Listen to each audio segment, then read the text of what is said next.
आज इस वीडियो का विषय है कि हमारे जो प्रवासी भारतीय हैं, मैंने उनमें देखा हमेशा ये इच्छा रहती है कि भारत की परंपराओं को, भारत की संस्कृति को बनाए रखा जाए, जिंदा रखा जाए।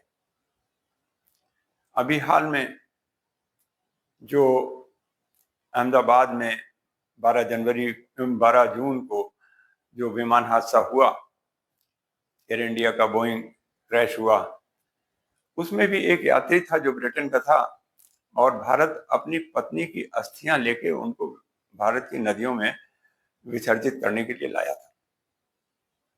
उसकी पत्नी का निधन हो गया था लंदन में और उनकी अस्थियों को लेकर के वो भारत आया था और विसर्जन के बाद वो लंदन वापस लौट रहा था। तो मेरा कहने का मतलब उसमें ये इच्छा थी, उसकी पत्नी में भी ये इच्छा रही होगी कि उसकी अस्थियां जो है भारत में विसर्जित की जाए। तो ऐसा मैंने और भी केसेस में देखा। जैसे मैं जब बड़ौदा यूनिवर्सिटी में प्रोफेसर था तो हमारे एक हेड क्लर्क थे, किरण भाई ओझा, बढ़िया आदमी थे।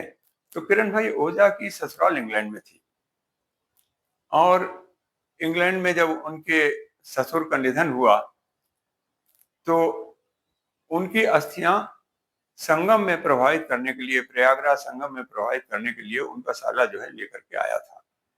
वो हिथ्रो से यहाँ आया, इंदिरा गांधी एयरपोर्ट दिल्ली में, और दिल्ली से बाई ट्रेन जो है वो प्रयागराज तक गया था। हमारे जो हेड क्लर्क थे किरण भाई, उन्होंने वो बड़ौदा से कानपुर आए और उसी ट्रेन पर बैठ करके उसके साथ देने के लिए प्रयागराज तक गए थे और बाद में उनका साला वहां से लौट गया, सीधे ट्रेन से दिल्ली गया और दिल्ली से हिथ्रो हवाई अड्डे लंदन वापस लौट गया। मेरा कहने का मतलब, अच्छा, और दूसरी बात एक और है कि उनका साला कोई बहुत बड़ा आदमी नहीं था, लेकिन फिर भी उसने ये सब खर्चा किया अपने पिताजी की अस्थियां प्रवाहित करने के लिए और प्रयागराज तक आया और सीधे यहां से लौट गया। ऐसा ही मैंने देखा, मैं जब ऑटवा में था कनाडा में, तो मेरे वहीं पे एक मित्र बने थे प्रोफेसर पीजी पटेल, वो रिटायर्ड प्रोफेसर थे ऑटवा यूनिवर्सिटी के। तो उनकी पत्नी का जब निधन हुआ, उनकी पत्नी वैष्णव थी और उनकी इच्छा थी कि उनकी अस्थियां जो है यमुना में प्रवाहित की जाए।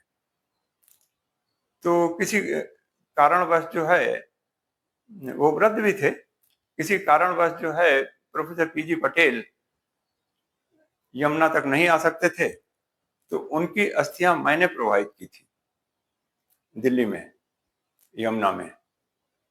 हालांकि मैंने कभी उनकी पत्नी को देखा नहीं था, लेकिन ईश्वर की कुछ ऐसी कृपा थी कि मेरे ही हाथों ये काम होना था और उनकी अस्थियां जो है एक बड़े से कार्टून में रखी थी और उसमें एक सर्टिफिकेट लगा हुआ था